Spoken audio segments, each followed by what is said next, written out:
Hello everyone and welcome back to MATHBOLTMASTER. আৰম্ভ কৰো আমাৰ আজিৰ সেশনটো। তো আজিৰ সেশনটো হ'ব এটা প্ৰেক্টিস সেশন। আমি কৰিম ৰেশনাল নাম্বাৰছ কম্পেয়াৰ।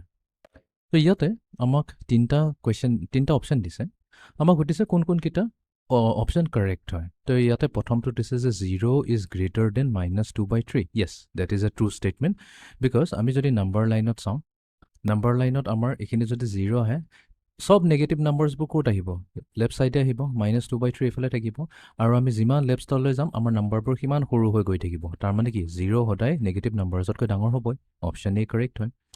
এতিয়া আহি যায় ইণ্টাৰেষ্টিং কথা। এতিয়া আমাৰ -1/3 আৰু -2/3 কম্পেয়াৰ কৰিব লাগে।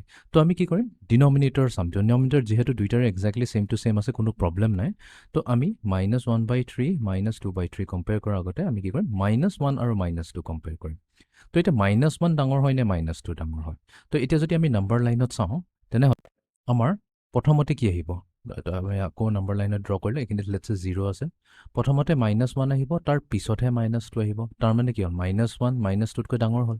কাৰণ 0ৰ যিমান ওচৰত থাকিব সেইটো নাম্বাৰটো সিমান ডাঙৰ হ'ব। 0ৰ পৰা যিমান দূৰত থাকিব, নেগেটিভৰ কথা কৈ আছোঁ, তো সিমান সেইটো সৰু হ'ব। তো -2 ডাঙৰ। তো তাৰ মানে কি -1/3 একচুৱেলি -2/3তকৈ ডাঙৰেই হ'ব। তো এইটো এটা ভুল ষ্টেটমেণ্ট হয়। তেনেহ'লে ইয়াৰ উল্টাটো কি হ'ব? -2/3 -1/3তকৈ ডাঙৰ হ'ব। এইটোৱেতো আমি কৈ আছিলোঁ। চ' তাৰ মানে option A and option C correct হ'ব। Okay, next question. অ'কে, তো এতিয়া সেম দিছে। এইবাৰ কিন্তু আমাৰ হেৰি নাই, ৰেচনেল নাম্বাৰকেইটাৰ ডিনমিনেটৰ পাৰ্টটো নাই, কোনো প্ৰব্লেম নাই। তো -12 ডাঙৰ হ'ব নে 18 ডাঙৰ? সদায় পজিটিভ নাম্বাৰবোৰ ডাঙৰ হয়। তো ইয়াতে আমি এইটো চাবই নালাগে নাম্বাৰ লাইনত। আমাৰ 18 -12তকৈ ডাঙৰ হ'বই। ইয়াতো একেই, পজিটিভ 12 আছে, +12 -18তকৈ ডাঙৰ হ'ব। য়েছ, চকুমুদি হ'ব। এতিয়া কিন্তু আমি অলপ কেয়াৰফুল থাকিব লাগিব, -18 আৰু -12। এতিয়া যদি আমি নাম্বাৰ লাইনত চাওঁ, আমাৰ -18টো ক'ত থাকিব? ইয়াতে 0 আছে। তো -18 থাকিব আমাৰ এইখিনিত ক'ত বা থাকিব? আমাৰ -18, ঠিক আছে, -18। তো এতিয়া -18টো দেখোন -12ৰ পিছতহে আহিছে, আৰু এইটো কৈছিলে 0ৰ যিমান দূৰত যাম বা 0ৰ ওচৰত যিবোৰ থাকিব সেইবোৰ ডাঙৰ হ'ব। তাৰমানে -12টো 0ৰ বেছি ওচৰত আছে, তো বেছি ডাঙৰ হ'ব। আৰু -18টো 0ৰ বেছি দূৰত আছে, তো সেইকাৰণে -18টো সৰু হ'ব। তেনেহ'লে এইটোতো ইনকাৰেক্ট ষ্টেটমেণ্ট হ'ব। ইটোতো কৈ আছে যে -18 -12তকৈ ডাঙৰহে হয়। নহয়, একচুৱেলি ওলোটা হয়। -12হে -18তকৈ ডাঙৰ হয়। তো সেইকাৰণে আমাৰ only option A and B correct হ'ব। Okay, next question. অ'কে, তো এতিয়া কি হ'ব? এইটো কৈছে যে এটা নেগেটিভ নাম্বাৰ 0তকৈ ডাঙৰ হ'ব। ইন ৰং, এইটো কেতিয়া হ'ব নোৱাৰে। ঠিক আছে, এটা নেগেটিভ নাম্বাৰ 0তকৈ সৰু হ'ব। 0 is greater than minus. Yes, that is a true statement. বিট চাওঁ। এতিয়া বিট কৈ আছে -9.5 ডাঙৰ হ'ব নে -9 ডাঙৰ হ'ব? এইটোৰ কাৰণে আমি কি কৰিম? নাম্বাৰ লাইনটো ল'ম। এইটো হৈছে আমাৰ নাম্বাৰ লাইন। এইখিনিত 0 আহিছে, তো কি হ'ব? -1 -2 -3 -4 -5 এনেকুৱাকৈ গৈ থাকিব। 6 7 8 9 -9 ইয়াত আহিলে।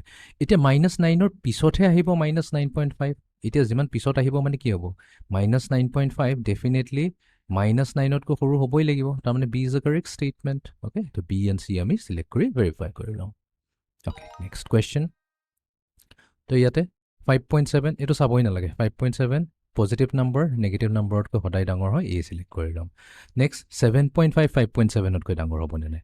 অ'কে, এতিয়া 7.5 আৰু 5.7 দুটাই পজিটিভ হয়। 5.7 মানে কি? 5তকৈ ডাঙৰ হয়, ৰাইট? এইখিনিত সেইকাৰণে আছে। 7.5 কি হ'ব? এইটো 7 আছে, এইখিনিত আমাৰ 7 আছে, 7.5 কৈছে। তো তাৰমানে এইখিনিত ক'তবা থাকিব 7.5। এইবাৰ পজিটিভ এক্সিছত আছে, তাৰমানে এইখিনি গোটেইবোৰ পজিটিভ নাম্বাৰ হৈছে। তো 0ৰ পৰা যিমান দূৰত থাকিব সেই নাম্বাৰটো সিমান ডাঙৰ হ'ব, আৰু 0ৰ যিমান ওচৰত থাকিব সিমান সৰু হ'ব। তাৰমানে 7.5 ডেফিনেটলি 5.7তকৈ ডাঙৰ হ'বই লাগিব। তো চি হৈছে আমাৰ কাৰেক্ট অপশ্যন। এতিয়া বিটো ভেৰিফাই কৰি লওঁ। বিৰ কেছত আছে -7.5 আৰু -5.7। -5.7 ক'তবা এইখিনিত থাকিব, -5.7।